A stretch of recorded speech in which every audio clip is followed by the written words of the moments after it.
Hey, my creative friends. It is time to talk creativity, and I think we have a good topic tonight. But first off, I watched on Netflix, Joseph and I came home after school, and it's dark. By 4 o'clock, it's dark, like I said before. And so we just cuddled up on the couch and watched a movie. We watched Klaus, which is Claus, How Santa Claus Came to Be. Hey, Carrie. Good seeing you tonight. We watched Klaus, but the story of Santa Claus from Netflix today. And it was a cute little story, and I cried at the end. It just cracks me up sometimes when I cry at, but yeah, I cried at the end. But it's a good story. Joseph and I had a good time watching it. Let's see, our topic tonight is it's good. It's good in a sense that to talk about it, but it might get to you a little bit, and I don't want it to get to you and make you have these feelings that make you feel bad, but sometimes we have to talk about things before we can move through the feelings. And I do believe in feeling the feels because we're human. That's what makes us, human, to be able to understand those feelings. And really, I think it's so good to have feelings. I mean, it's hard to say sometimes in the moment. Hi, Trisha, too, joining us. Okay, what we're going to talk about is motherhood. And motherhood is a tricky business. It is so tricky. But specifically what we're going to talk about tonight is the thought that came to me after spending years. I have 9 children, so we're going on 35 being a mother. And I mean, we're always mothers once we have kids, but I mean like active in the trenches motherhood.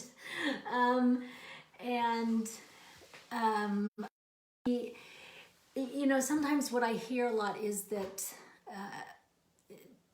a woman's lost. A woman feels lost, and the thought kept coming to me: Are you lost? Are we? We get lost. So I wanted to talk about a few things about that. I mean, this topic is big. It's Margaret. I love you, Margaret. So being a motherhood, like I said, is tricky business, and I just want to talk about one little part of it. And it's the transition. And Tricia says the messy part of parenting. You are so right. So right. It is messy.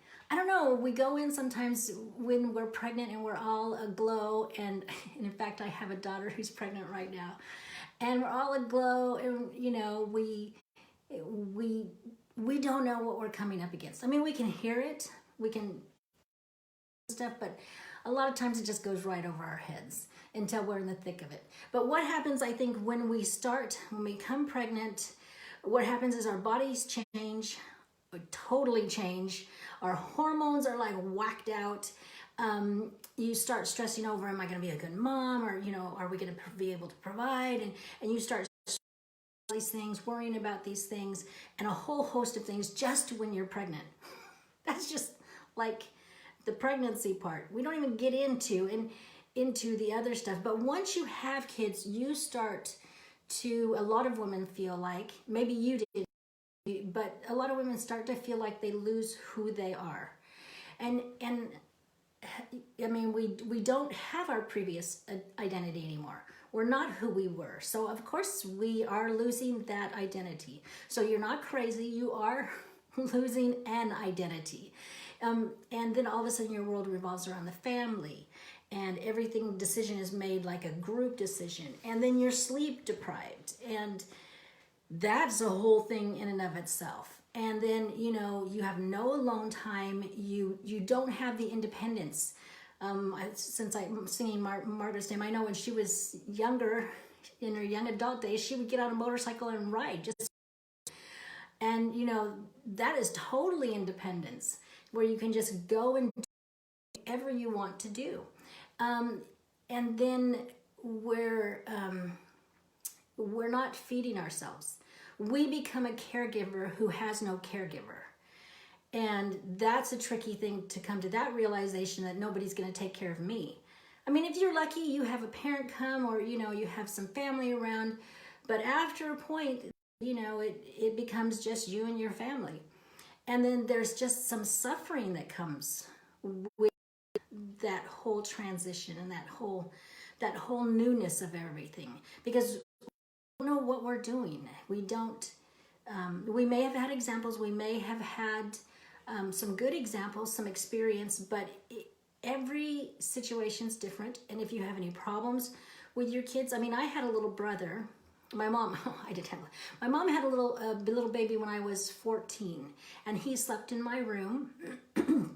And so if he cried during the night, I got up. And when he stuck his hands down his messy pants and wiped it all over there, I got up and took care of him. And then the last 6 months, both my parents worked, so the last 6 months of my high school, I could stop going to high school because I had enough credits, graduated midterm, took care of him full time. And so, you know, I know I knew what it was like to be able to take care of someone. But when Layla was born, she was born with an imperforate anus and premature by a month. And all of a sudden, I was out of my element. I didn't know what I was doing. I didn't know what to expect. So, I mean, when you start adding different things into it, I don't think we can be fully prepared. It's really an act of faith to have children. So you look at this role you used to have, and sometimes we long for it. And it's not be that. And this is something I would always tell my kids. And I learned this because when I was 15, back it up a little bit. When I was growing up, I went to a different school every year until I was like 12. And so I went to a different school every year. So I went to the same school for 12, 13, and 14. Or 13, 14, 15. I can't remember. Anyways, for 3 years in a row, it was like bliss. I was so happy. Margaret says amen. I was so happy to go to the same school. And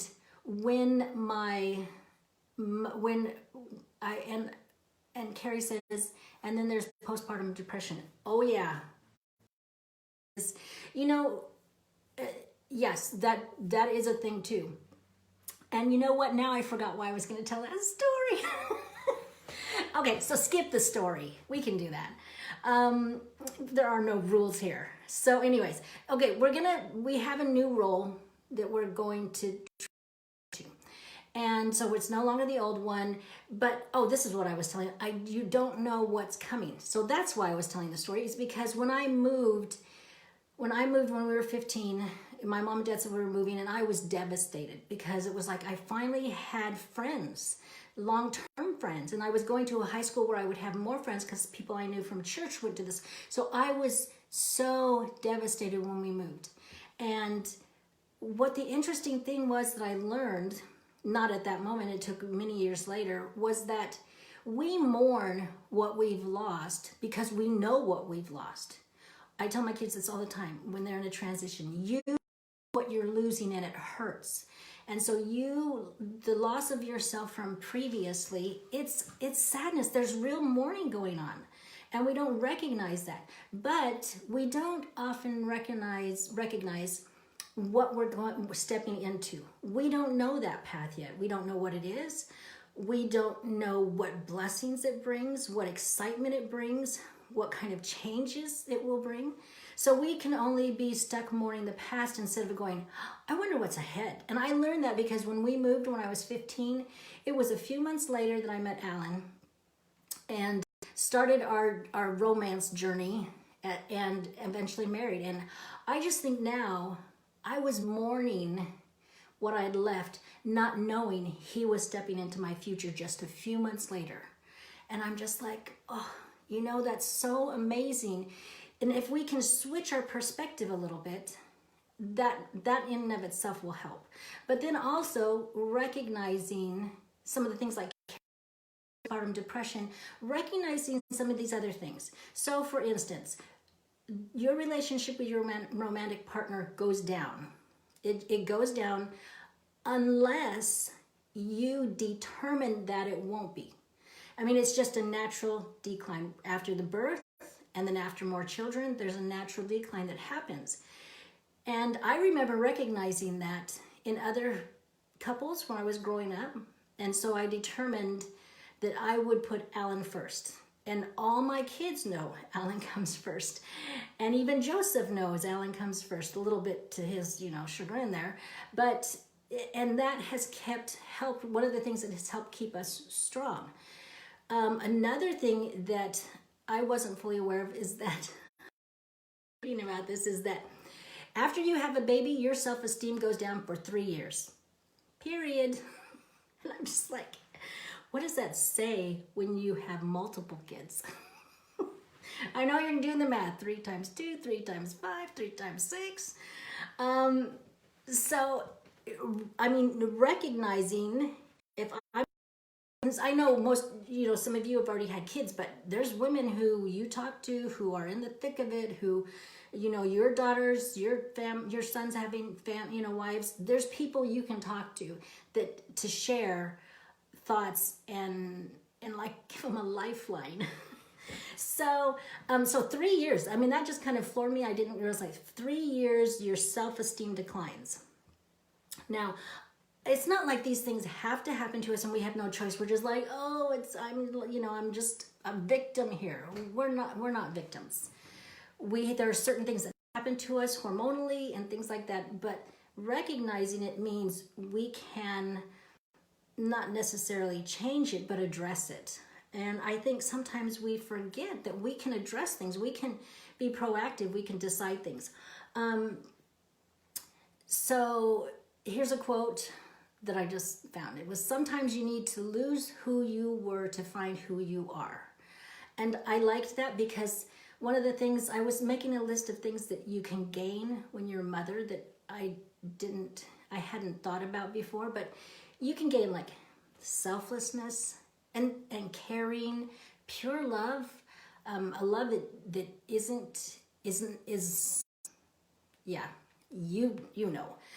humility, discernment, long-suffering, discipline, your own discipline, conviction, wisdom, patience. And I probably feel like you don't have patience, but I would argue you probably have way more patience than you have no patience.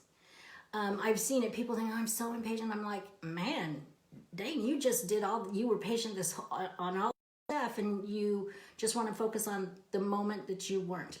Okay, other things we gained.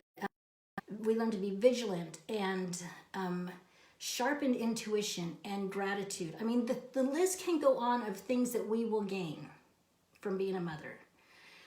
And in mourning our loss of who we were, we don't see the things that we're going to gain and the experiences that are going to enrich us and the experiences that are going to change us to being a better human being. I'm getting a little teary-eyed. So the idea is to embrace your new identity, even though it's rocky.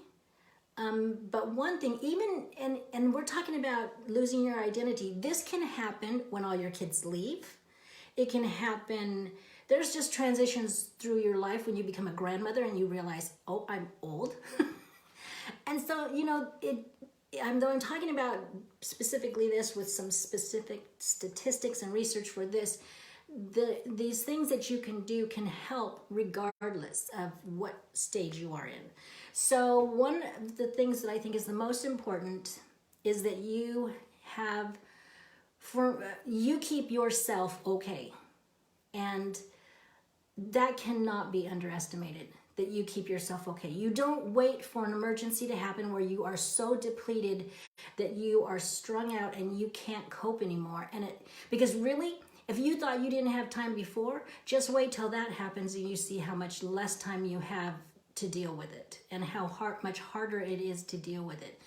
We can't, as women, let ourselves get to that point. We are the core of our families. That's the truth. We are the center, the one that holds it up. So it's not an option to take care of yours.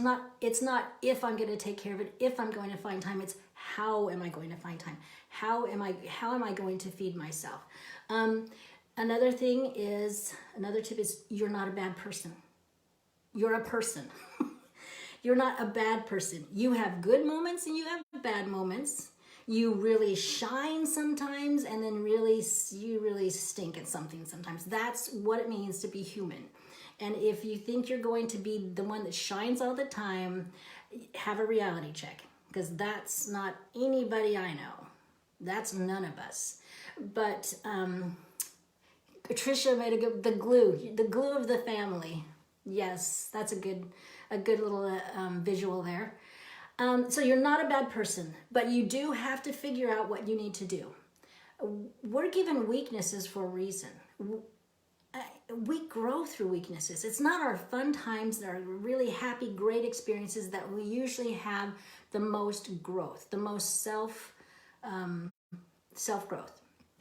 It's usually when we have to look at ourselves and go, not so much. I need to work on that. Third thing is you have finite energy. I stay up a lot. I have this freak DNA, but even I have finite energy. I have to go, okay, I can't keep doing this. So we talked in a video before, know your sleep needs. So you have to know them and realize I only have so much energy. What do I want to use that energy for? If I had to do a little pie slice, and Thanksgiving's coming up, pie slice people, how much of the time would I allocate to these different things? If you were in a job and you had a project to do, you would sit down and time it out and time block it out. There's no reason you can't do that for yourself. Carrie says, we also need to realize that we are not the cause of our children's problems. I'm laughing, Carrie, because yes, amen to that. We are not. We are. This is something. My kids would get a when they were younger. Margaret says, "What? You have finite energy?" I know. Margaret knows me very well. You make me laugh, Margaret. Okay. My kids would get awards a lot when they were younger, and I remember thinking, this isn't me. I don't take on to, because kids come with their own personality. I've read two lately that have said, kids come as just a blank slate. There's nothing there. And I'm like, lie. And I just want to go, how many kids did you have? Kids come with a personality. They come with traits. Even in science, they tell us there's certain DNAs that we come with. So yes, we come with certain things.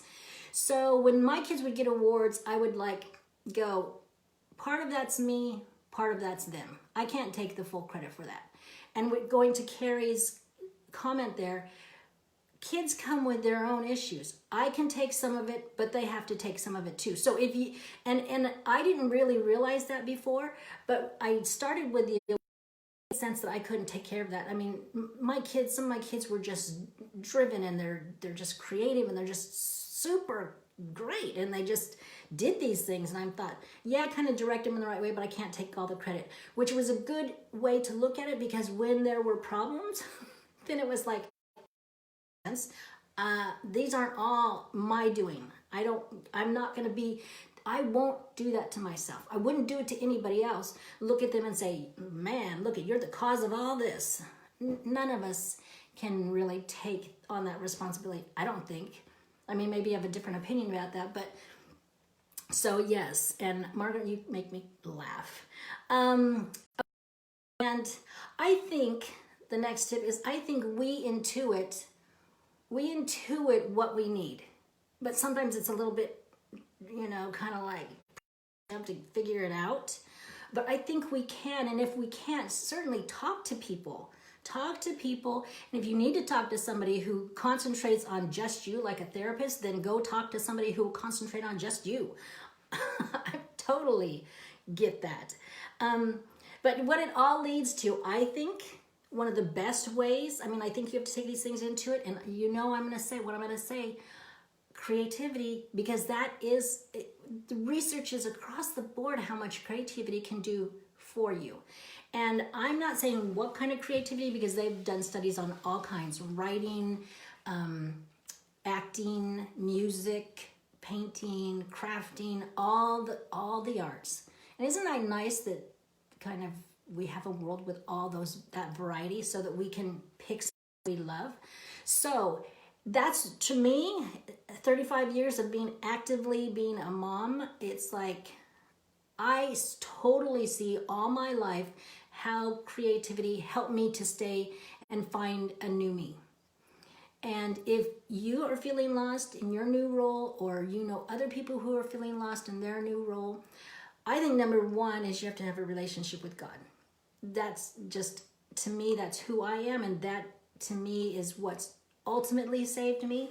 But second to me is, and something I can do, is creativity. It's being creative. It's because, and you don't even have to leave your family. While I was nursing, I wrote poems. When I was doing other things, bring out the stuff to the table, we could, do stuff. I was always being creative. So if you're feeling lost, creativity, those other tips. And there are women out there who are feeling lost. Even in my age women, I know, because we've had conversations. So if you feel like you are, or you know somebody else, share something, have them over, do something, talk about something,